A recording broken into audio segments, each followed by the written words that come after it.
Siapa yang tidak suka makanan khas Indonesia yang satu ini, yakni rujak buah. Selain memiliki rasa yang enak dan segar, rujak buah juga dapat dijadikan sebagai peluang usaha.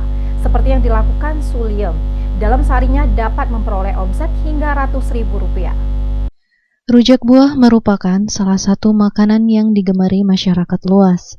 Makanan ini biasanya dinikmati bersama sambal yang dibuat dari gula merah dan cabai. Rujak buah paling nikmat disantap pada saat cuaca panas. Bagi masyarakat Musirawas dan sekitarnya yang ingin merasakan kesegaran rujak buah, dapat menjumpai salah satu pedagang rujak buah yakni Ibu Suliem yang berada di Jalan Lintas Tubumulyo, Kabupaten Musirawas. Ia menjual rujak buah segar yang beraneka ragam seperti nanas, kedondong, jambu air, pepaya, bengkoang, timun, dan mangga muda. Suliem mengatakan, satu porsi rujak dijual dengan harga Rp5.000 hingga Rp10.000. Omset yang diperoleh dari berjualan rujak tidak menentu. Di hari Minggu, alhamdulillah ia bisa memperoleh omset hingga Rp500.000. Sementara di hari Senin sampai Jumat bisa mencapai hingga Rp300.000.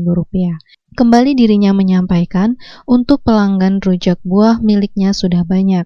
Harapannya bisa terus maju dan dapat dukungan dari siapapun. Porsi berapa, Bu? Satu porsi cuma 10.000. 10.000 itu campur semua, Bu? Campur semua.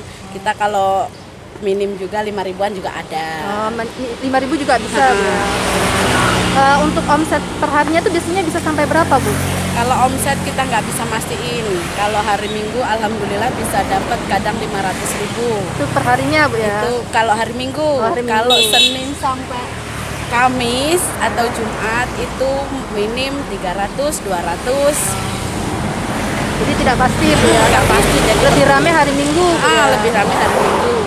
Ada belum, Bu? Alhamdulillah banyak. Banyak, Bu, ya.